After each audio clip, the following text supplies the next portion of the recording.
Europe 1. Le grand direct de la santé en mode sport avec Thomas Joubert, le docteur Laurence Plumet, Anne Cazobon, Isabelle Quenin, notre coach sportif donc, David Costa. David Costa qui nous rejoint aujourd'hui pour ce dossier spécial en partenariat avec le site doctissimo.fr. Vous pouvez d'ailleurs retrouver ce sujet en vidéo avec des démonstrations dans la rubrique Parents Fitness du site doctissimo.fr. Avec vous, David Costa, on va donc voir comment obtenir un ventre plat pour la rentrée, parce que là pour l'été ça commence à être un petit peu tard maintenant, il n'y aura pas les effets escomptés tout de suite. Exactement. En revanche, pour avoir un ventre plat, on a souvent entendu parler de la méthode du gainage, une méthode à la mode pour travailler ses abdominaux.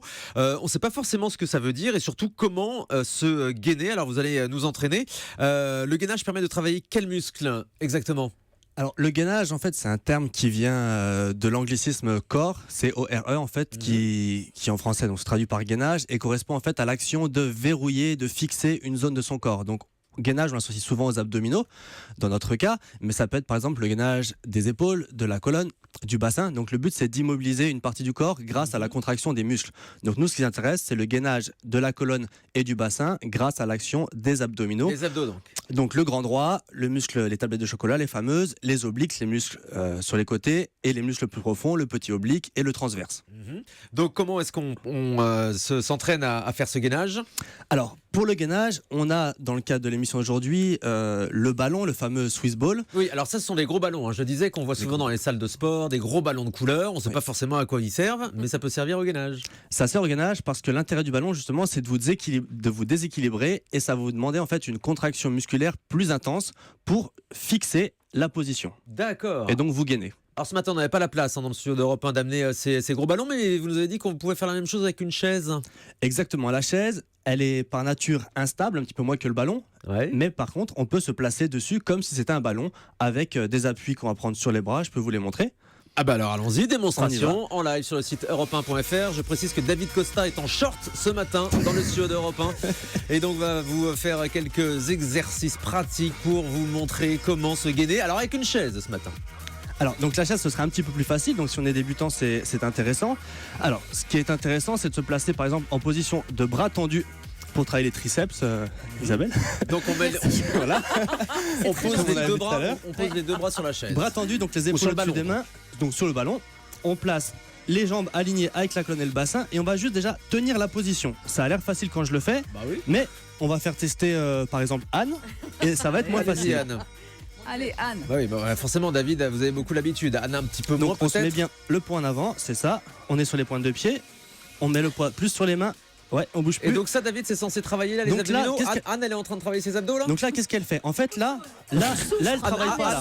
Anne est en train de trépasser. Là, elle travaille pas parce qu'elle est pas placée. Il faut qu'elle cherche à rentrer son ventre, placez-vous bien, à serrer ses fesses, à grandir sa tête, à la baisser droite, voilà. Et à partir de là, elle est déjà en tension. Si je touche ici, c'est presque dur. Donc maintenant ce qu'elle va faire, elle va juste lever une jambe et à partir de cette position elle peut lever une jambe et là la contraction est plus grande et vous voyez, attention la chaise est à roulettes. La chaise est partie justement parce qu'elle a pas serré assez fort les abdos. Non mais c'est parce et que la bras. chaise elle a des roulettes surtout. Et c'est pas la le ballon aussi. Bah oui mais attendez, en même temps le ballon il roule, oui. Et le ballon il roule, ça serait encore, en fait avec le ballon elle serait tombée parce qu'en fait ça demande une force beaucoup plus grande et c'est là justement que la contraction des muscles est intéressante et c'est ce qu'on recherche. C'est mettre une difficulté pour pouvoir contracter fort les muscles et les renforcer. Donc en fait, ça sert aussi on doit retenir le ballon en même temps. Il faut retenir le ballon. On peut faire ça et on peut faire par exemple des mouvements avec ses bras. D'accord, on peut faire rouler le ballon un petit peu. Voilà. Et on peut faire à l'inverse, mettre les pieds sur le ballon, les mains au sol. Montrez-nous avec la chaise, tiens. On va vous montrer. Alors on fait le sens inverse. Donc maintenant, le sens inverse, on est comme ça. Au lieu de mettre les pieds sur le ballon, les mains sur le ballon, on mettez les pieds. Ses genoux. Voilà. Et on peut faire. Ah ouais. Il est très souple. Il est très souple. Enfin, il y a plein d'exercices. Évidemment, vous retrouvez toutes ces images sur europe1.fr. Il y a aussi des méthodes qu'on peut faire au sol pour le gainage, David. Alors, il y a des méthodes qui sont un petit peu moins intenses pour des publics un petit peu plus débutants. C'est tout ce qu'on appelle les gainages, la fameuse planche qu'on peut faire sur les coudes, donc en position au sol, appui sur les coudes, les épaules en répulsion. On garde toujours les principes d'alignement avec la colonne et la tête qui se grandissent, le menton rentré. Donc on aligne la colonne, le bassin, les pieds. Et là, pareil, une fois qu'on est placé, on va chercher à maintenir ces cambrures, donc les courbures du dos, donc la courbure, la lordose lombaire, la lordose cervicale, la syphose dorsale. Un petit peu parce que vous êtes essoufflé. Oui. Même vous en tant que coach sportif. C'est ça. Et donc, Au moins, ça L'intérêt, c'est prouve que vous avez vraiment fait les exercices Exactement. et que ça travaille. Et l'intérêt du coup de ces positions-là, c'est de contracter ces muscles pour, comme je l'ai dit tout à l'heure, se gainer. Et se gainer, ça veut dire quoi? Ça veut dire bloquer ses articulations pour fixer un mouvement et le stabiliser. Donc on a ça sur les coudes au sol. Après, on peut faire des variations comme je l'ai montré avec Anne, où on va lever un bras, lever une jambe. On peut même faire des sauts avec ses pieds.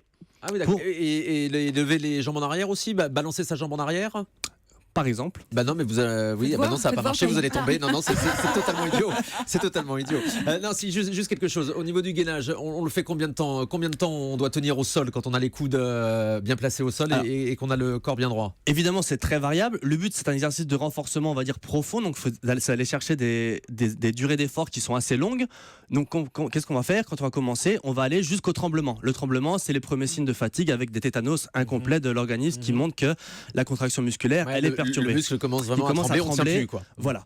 Et on va s'arrêter quand on tremble et surtout, on ne va pas aller au-delà de la perte du placement. C'est-à-dire que si on commence à creuser le dos, que ça commence à tirer dans le dos, on arrête. Ça va faire mal, d'accord. Voilà. Et donc combien de temps? Ça dépend des gens. On peut faire un test avec vous, Thomas, et on va voir le temps que vous tenez, par exemple. Allez, Thomas. Ouais, je suis pas sûr que ce soit très radiophonique. Il nous reste malheureusement plus beaucoup de temps.